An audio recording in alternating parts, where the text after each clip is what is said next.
కి యేసు ప్రభు వారికి 12 మంది శిష్యులు ఉన్నారు. ఆయనకి ఎంతమంది చెప్పండి? 12 మంది ఉన్నారు. 12 మంది ఆయనతోనే ఉన్నారు. 12 మందిని ఒక్కొక్కసారి 12 మందిని తీసుకుని వెళుతున్నారు. కానీ ఒకరోజు వచ్చేటప్పటికి 12 మందిని కాదు, కానీ 3 మాత్రమే అని రాయబడి ఉంది. మిగతా 9 మందిని విడిచిపెట్టారు.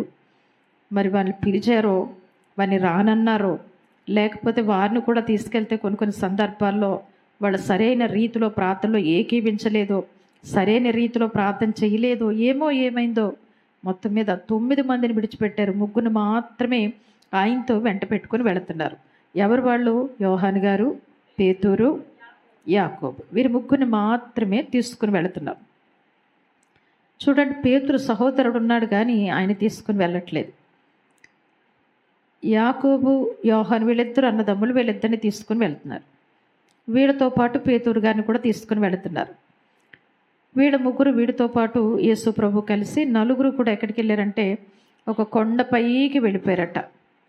వెళ్ళి యేసు ప్రభు వాళ్ళు చూస్తుండగా, చూడండి, వాళ్ళు తోడుకొని వెళ్ళి అని రాయబడి ఉంటుంది కదా, ఎత్తైన కొండ మీదికి ఏకాంతముగా వారిని తోడుకొని వెళ్ళిపోయాడంట. అంటే ఎత్తైన ఒక స్థలానికి వారిని తీసుకొని వెళ్ళి, అంటే ప్రార్థన చేస్తున్నప్పుడు ఎవరి మాటలు కానీ, ఎవరి పిలుపులు కానీ, ఏ మాటలు కూడా వినబడకుండా ఎత్తైన ఒక స్థలానికి తీసుకొని వెళ్ళిపోయారు.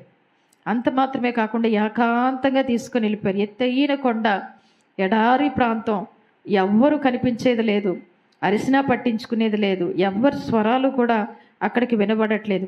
అక్కడికి తీసుకొని వెళ్ళిపోయి ఎవరితో మాట్లాడడం నేర్పిస్తున్నాడంటే ప్రార్థన నేర్పిస్తున్నాడు. తండ్రి అయిన దేవుడితో ఎలా మాట్లాడాలో ఆ 3కి ఆసక్తి కలిగిన ఆ 3కి దేవుడు నేర్పిస్తున్నాడు. ఎత్తైన కొండకి ఏకాంతంగా వారిని తీసుకొని వెళ్ళిపోయి ఏం చేస్తున్నాడంటే వారిని తోడుకొని పోయి వారి ఎదుట రూపాంతరం పొందెను. ఎవ్వరు యేసు ప్రభు రూపాంతరం పొందడం? 12 మందిని పిలిచాడు కానీ దేవుడు 12 మంది చూడలేదు. 12 మందిని పిలిచాడు, మిగతా 9 మందికి ఆయన రూపాంతరం చెందడం, ఆయన అంటే ఆ దర్శనాన్ని మిగతా 9 మంది పొందుకోలేదు. కానీ ఎవరైతే ప్రార్థన పట్ల ఆసక్తి కలిగి ఉన్నారో, ఆశ కలిగి ఉన్నారో, ఆ ఏకాంత స్థలానికి 2 రోజులైనా 3 రోజులైనా విసుక్కోకుండా వెళ్ళారో, అలాంటి వారు ఏం చూస్తున్నారంటే యేసు ప్రభువారు రూపాంతరపరచబడే ఆ దర్శనాన్ని వారు చూస్తున్నారట. ఈరోజు మనం ప్రార్థన చేసే వ్యక్తులుగా ఉంటే ఖచ్చితంగా దర్శనాల ద్వారా అనేక విషయాలు దేవుడు మనకు బయలుపరుస్తాడు. తర్వాత ఇంకోటి చూడండి, ఇంకోటి ఏంది? అంతలో ఆయన వస్త్రములు ప్రకాశమానమైనవియు మిగుల తెల్లనివియు. చూడండి, ప్రార్థన చేసే ముందు ఆయన వస్త్రాలు ఒకలా ఉన్నాయి, ప్రార్థన చేస్తున్నప్పుడు ఆయన వస్త్రాలు ఏమైపోయినాయి అంట? చాలా ప్రకాశిస్తున్నాయంట. అంటే చాలా వెలుగుతో ఆ వస్త్రాలు ఎండిపోయినాయి అంట. ఇప్పుడు యేసు ప్రభు అనే కాదండి, మోషే గారు కూడా ఒకరోజు కొండ మీద 40 రోజులు ప్రార్థన చేశారు. 40 రాత్రులు 40 రోజులు పగలు ఉపవాసం ఉండి ప్రార్థన చేస్తున్నాడు. ఆయన దిగి వచ్చేటప్పుడు ఆయన వస్త్రాలే కాదట, ఆయన ముఖం కూడా ప్రకాశిస్తుందంట. ఆయన ముఖం కూడా చూడలేకపోతున్నారంట ప్రజలు. అక్కడున్న ప్రజలు మోషే వచ్చారని త్వరగా వస్తే మోషే ముఖం చూడగానే ముఖాన్ని చూడలేకపోతున్నారంట. అంటే అంత ప్రార్థన చేసే ఒక ప్రార్థన పరుడు, అంటే దేవుడు సముఖం నుండి బయటకు వచ్చిన ఒక ప్రార్థనా పరుడు ముఖం ఎలా ఉందంటే ప్రకాశంగా ఉందంట. ఆ ముఖాన్ని చూడలేకపోతున్నారంట. మోషే నీ ముఖం మేము చూడలేకపోతున్నాం అంటే ఆ ముఖానికి ముసుగు కప్పుకున్నాడంట ఆయన. అలాగే ఇక్కడ కూడా యేసు ప్రభు వారి ప్రార్థన తండ్రి అయిన దేవుడికి మొరపెడుతున్నప్పుడట ఆయన ముఖమే కాకుండా ఆయన వస్త్రాలు చూడ, అతని దేహం అంతా కూడా మెరిసిపోతూ ఉందంట, గొప్ప వెలుగుతో నింపబడిందంట. ఎవరు చూస్తున్నారంటే ఈ 3 భక్తులు. వీళ్ళు కూడా ప్రార్థన చేస్తున్నారు, వీళ్ళు కూడా ప్రార్థనలో ఉన్నారు. యేసు ప్రభు కూడా కొంచెం దూరం వెళ్ళి ఆయన ప్రార్థన చేస్తుంటే ఆయన ఏంటి, ఆయన పరిస్థితి ఏంటి, ఆయన ఎవరు, ఆయన ప్రార్థన చేస్తుంటే తండ్రి అని దేవుడు ఆయన మీద ఎలాంటి మహిముంచాడు, ఎలాంటి కృపుంచాడు, అవన్నీ కూడా ఎవరికి చూపిస్తున్నాడు, ఎవరితో దేవుడు మాట్లాడుతున్నారంటే ప్రార్థన ఆసక్తితో ప్రార్థన చేసే ఆ 3 భక్తులకి దేవుడు బయలుపరుస్తున్నాడు. ఆ 3 భక్తులకి దేవుడు బయలుపరుస్తున్నాడు. ఆయన రూపాంతరపరచబడటం, ఆ దర్శనాన్ని చూశారు, ఆ కృప చూశారు. తర్వాతగా చూస్తే వాళ్ళు ఏం చేస్తున్నారు చెప్పండి?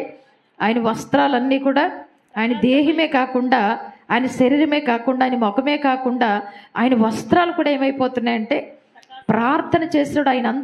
ఆయన దేహం అంతా ఒక మహిమతో నిండిపోయింది. ఆయన వేసుకునే వస్త్రాలు సైతం ఏమైపోయినాయి అంటే మహిమతో నిండిపోయినాయి అంట.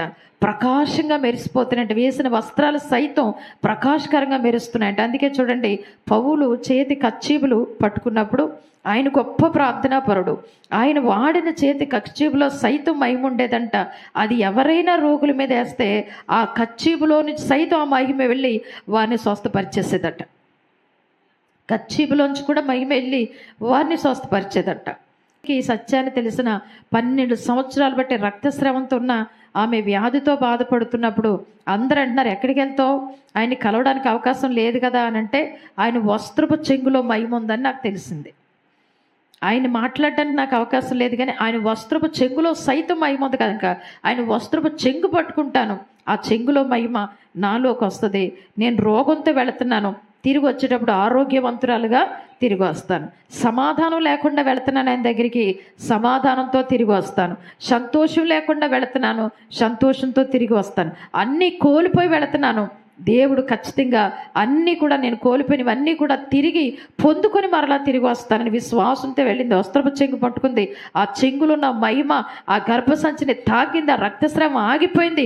మంచి ఆరోగ్యం ఆవిడకి దేవుడు ఇచ్చేశాడు. హల్లెలూయా. చూడండి, భక్తులు వేసుకున్న వస్త్రాల్లో సైతం ఏముంటుందంటే దేవుడు మహిమ ఉంటుందట. విచిత్రంగా కనిపిస్తుంది వీళ్ళకి. ఎందుకంటే వీళ్ళు ప్రార్థన చేసి దర్శనాన్ని చూడట్లేదు, నేరుగా చూస్తున్నారు.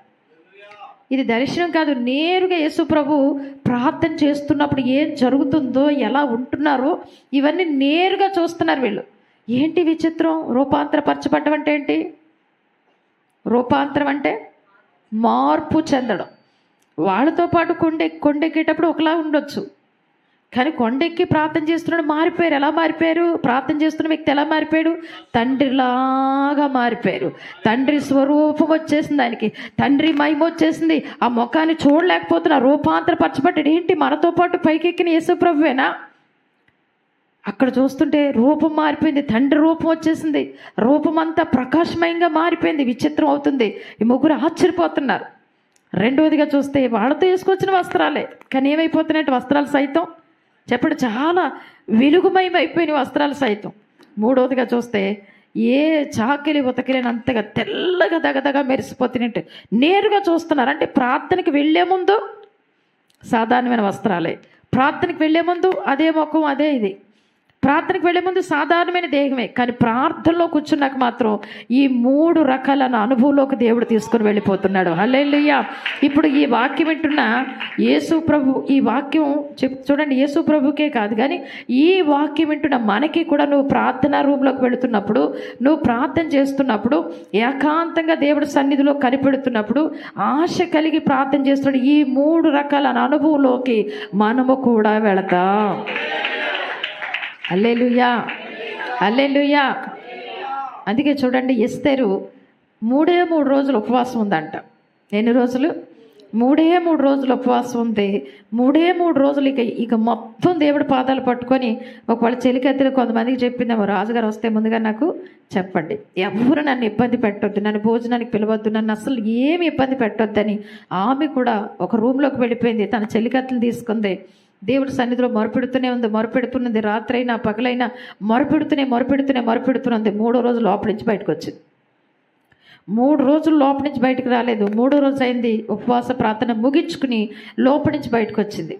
బయటకు వచ్చి నేరుగా ఎక్కడికి వెళ్ళిపోతుందంటే, ఉపవాస ప్రార్థనలోకి వెళ్ళే ముందు ఏమందంటే తన పిన్న తండ్రితో, నేను వెళితే చనిపోతాను. ఉపవాస ప్రార్థనలకు వెళ్ళే ముందు నేను వెళితే చనిపోతాను. ఎవరి దగ్గర? రాజు ముందు. రాజు రమ్మనకుండా నేను వెళ్ళి నిలబడితే నన్ను చంపేస్తాను, కాబట్టి నేను వెళ్ళడానికి నాకు ఇంకా అవకాశం లేదు, నాకు ఇంకా పిలుపు రాలేదు, కాబట్టి ఇప్పుడు నేను వెళితే నేను చనిపోతాను. అక్కడ రాజకోటలో ఉన్నది అదే, కాబట్టి నేను చనిపోతాను, వెళ్ళడానికి కుదరదు. అయితే మీరు ఒక పని చేయండి, నేను వెళ్ళి రాజు ముందు నిలబడాలి, ఏదైనా చెప్పాలి అని అంటే మీరు ప్రార్థన చేయండి, నేను ప్రార్థన చేస్తాను. రూమ్లోకి వెళ్ళింది, ప్రార్థన చేసింది. 3 రోజు చూడండి, వెళ్ళేటప్పుడు ఎలా వెళ్ళిందంటే భయంతో వెళ్ళింది, పిరిగితనంతో వెళ్ళింది. ఒకవేళ వెళ్తే చనిపోతానా, పరిస్థితి ఏంటి అనుకుంటూ నా వారందరూ ఏమైపోతారు, నా పరిస్థితి ఏమైపోతుంది, అసలు ఏంటి పరిస్థితి అని ఒకలాంటి డిప్రెషన్తో, ఒకలాంటి బాధతో, ఒకలాంటి చింతతో ఆ ప్రార్థన రూములోకి తన చెల్లికత్తుని తీసుకుని ఆ సావాస ప్రార్థనలో ఉండడానికి వెళ్ళింది. 3 రోజుల తర్వాత ఎలా వచ్చిందంటే త్వరగా బయటకు వచ్చేసిందండి.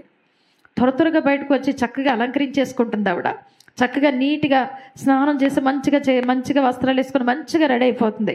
అప్పుడు వాళ్ళ చెల్లికత్తలు అడుగుండొచ్చమ్మా, 3 రోజులు ఉపవాసం ఉన్నారు, అన్నపానాలు తీసుకోలేదు, ఇంత శక్తి మీకు ఎలా వచ్చేసింది, మరి ఇలా ఇంత ధైర్యంగా వెళ్ళేటప్పుడు చాలా భయంతో చాలా వణుకుతో వెళ్ళారు, ఇప్పుడు ఇంత ధైర్యంగా రెడీ అయిపోతున్నారు ఏంటి అని అంటే ఆమె చెప్పాలి, ఖచ్చితంగా నేను వెళ్ళేటప్పుడు ప్రార్థనా రూమ్లోకి వెళ్ళేటప్పుడు భయంతోనే వెళ్ళాను, పిరికితనంతో వెళ్ళాను, కానీ వచ్చేటప్పుడు దేవుడి సన్నిధి ఉపవాస ప్రార్థనల ద్వారా దేవుడి సన్నిధి, దేవుడి మహిమ, దేవుడి ప్రభావాన్ని మోసుకొని వచ్చేసాను, దేవుడి రూపాన్ని నేను మోసుకొని వచ్చాను. ఇప్పుడు దాకా ఒకవేళ నేను వెళితే నాకు చావు ఉండొచ్చు, కానీ దేవుడి ప్రభావాన్ని, దేవుడి రూపాన్ని నేను మోసుకొని వచ్చాను కనుక చెప్పండి, మరణం సైతం నా దేవుడు నాకు జీవంగా మారుస్తాడు, వ్యతిరేకతలు సైతం నాకు అనుకూలంగా నా దేవుడు మారుస్తాడు, ప్రార్థనకి అన్ని గొప్ప కార్యాలు దేవుడు చేస్తాడు.